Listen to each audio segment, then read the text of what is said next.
my Lord Monckton. What a wonderful speech, and very fascinating and erudite and full of. Okay. Say it all again. Yes, thank you. So thank you very much to my Lord Monckton. A fantastic, very erudite speech of great interest to all of us. And it's a subject. By the way, the talk about the Goebbels theories on trashing people's personal reputations. I don't need to worry about that now. I'm UKIP leader, so you know what it's like. We've all been there. So that's all in the past. But UKIP members are independent, free thinkers and skeptics as well. There's nothing wrong with weighing up carefully what you're presented with by everyone, especially by the BBC, as has been noted. This subject that you've spoken so well on tonight, the question of the authority of scientific consensus, is an interesting subject and dear to my heart, because I studied at university. I did a bit of physics and also philosophy of science. And there's a chap on a course with me who went to do a secretarial in his spare time, in case the philosophy and so on didn't work out. And they had to do a speed test, and they typed for 2 minutes, and the average word length is 5 letters. So he was the only young man, of course, on the secretarial course in South Kensington. And at the end of the speed test, the very nice lady in charge said, what you do is you count all of the letters that you've typed in your 2-minute test, and then you divide it by 5, because that's word length, and then you divide it by 2 because you typed for 2 minutes. And he put his hand up and he said, wouldn't it be easier to just divide by 10? And the lady at the front said, no, it's not the same thing. That's what we're up against. And he put his hand up and he said, he was on a physics course with me, so he didn't work very hard, but I think that was, he could stretch that far. And he put his hand up and said, Miss, it is. And she said, no, it isn't.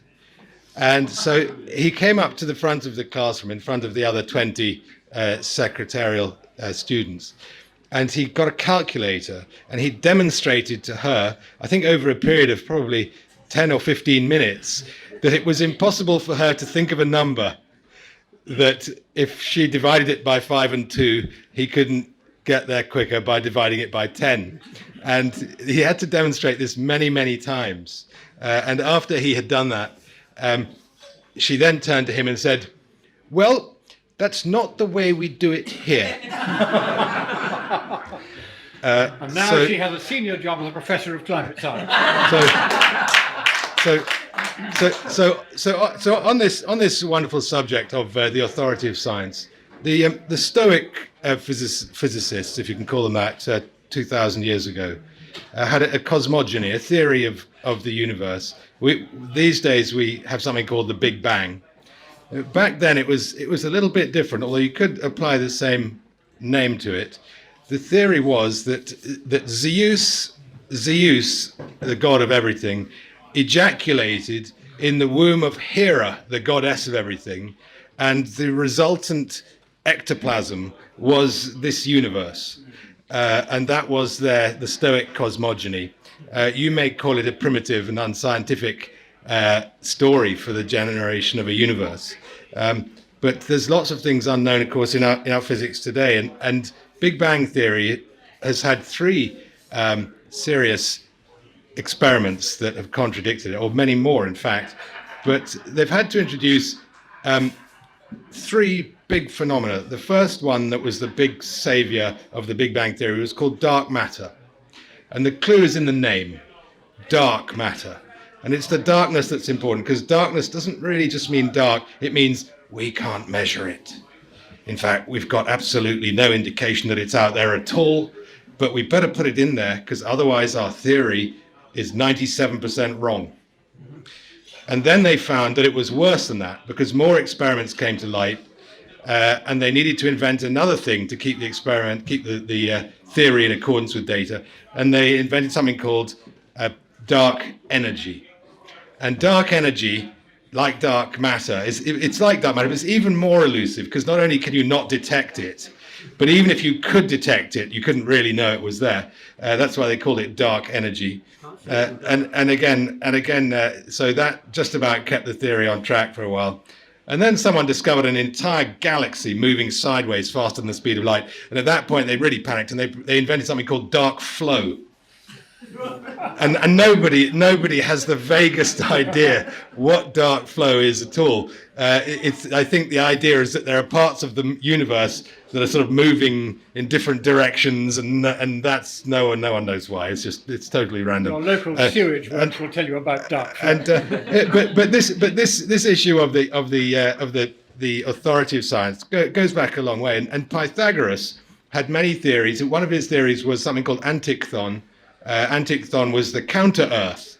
And the beauty of the counter-Earth is it was directly opposite the Earth on the far side of the sun. So you can never see it. And a bit like dark flow, it's got that wonderful quality that you'll never be called to account for believing in it. And on Antichthon, everybody lived 15 times as long. And everybody lived 15 times as long. Women laid eggs. And there's no such thing as defecation. That was Pythagoras' theory on the counter-Earth. And then, of course, we have the ancient theories about the movements of projectiles. And no one could explain why things went on in a straight line or in a curve or whatever it was. The theory was that if you threw a rock, the thing that kept propelling it through the air was that the air that was in its way went round behind it and pushed it further forwards. And obviously that's not a very good theory. I'm going to try to explain why that theory is wrong. Sorry, I'm nearly finished. One minute. I'm going to just explain quickly why that theory is wrong. Thank you very much. And the problem with that theory is, let's imagine that you've got a javelin. Can everybody see the javelin? And obviously you want to throw the javelin as far as possible. And since things are propelled by all the air that rushes around behind them and pushes them, then if you wanted to make your javelin go really, really far, what you would do is you would attach a big plate to the back of it, like that, and that would allow you to throw it much further and faster than you could previously. So coming back to this issue of scientific authority, which is germane to the fascinating talk we've had tonight.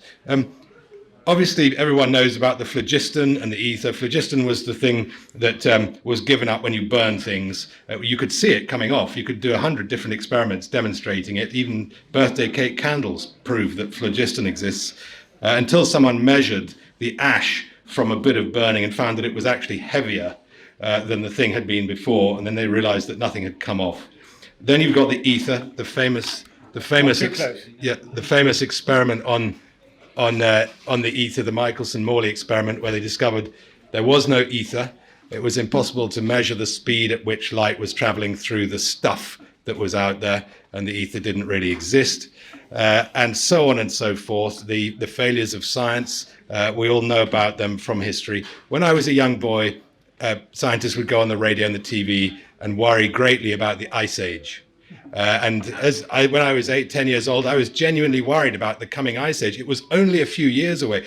By the time I was 15, I wasn't going to be able to smoke fags around the back of the bike shed or anything like that, because it was all going to be over, according to the 1970s scare tactics on the TV. Of course, that didn't happen.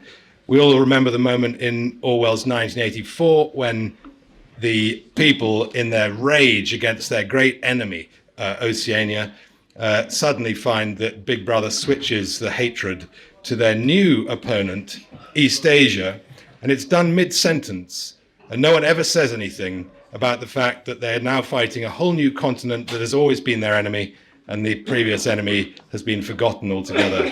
And that happened it was about 8 years ago. We were all terrified of something called global warming. We'd had at least 20 years of everyone telling us how terrible we were for not doing enough about global warming. And in the end, they gave up because they couldn't actually find evidence of it. And so they quietly switched overnight, a bit like the Swedish switching from left-hand drive on the roads to right-hand drive. and the next day it was all about climate change. And climate change is far more robust than global warming, because global warming could be wrong. You see, we could have global cooling and then you'd look foolish. The great thing about climate change is you can never be wrong. It's a bit like Antichthon on the far side of the sun. There's really no experiment ultimately that can ever be devised that can show that the climate isn't changing. And so that is the basis for this. And there's one more story I want to mention on this subject of the politicization of science. And it's a man called Daniel Schechtman. And he was a physicist. And many years ago, 40, 50 years ago, he discovered a phenomenon that he called quasi or quasi-crystals. And quasi, as you will all know, means almost. And the quasi-crystals that he discovered in his laboratory were highly controversial immediately. And the expert on crystal structures, Pauling, said, this is nonsense and this doesn't exist. And your experiments are wrong. And by the way, you don't get a grant anymore and you can leave the facility and goodbye. And Pauling actually said about Schechtman, there are no quasi-crystals, there are only quasi-scientists,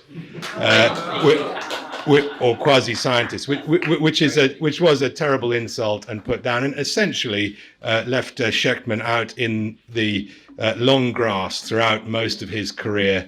Couldn't get the money, couldn't get the funds, kept fighting away to try to prove the existence of these phenomena that he had discovered. And ultimately, when Pauling died, the lid came off Pandora's box, and many more scientists came forward, not just Schechtman, and said, yes, they had discovered this phenomenon, but they'd all had to keep their mouths shut for 30 or 40 years so as not to upset the status quo, the orthodoxy, the powers that be. And Schechtman got his Nobel Prize in 2011 for this career spent in the wilderness, and he was vindicated and proven right. So when it comes to this very fascinating talk by Lord Monckton, I think that we may well find ourselves in a few years looking back at this phenomenon that we've been talking about and all agree that it is now ex-science, dead science, pushing up the daisies science, in the words of the famous Dead Parrot sketch. And hopefully that will be the case, and we can all drive our cars and run our 2-bar heaters, both bars on in the winter, without feeling enormous guilt about it. Thank you all for coming. UKIP are the independent thinkers. Be agnostic, be skeptical, make your own minds up. That's what we do in this party. Well done. Very fine speech. Congratulations. Most valuable. We will make America great again.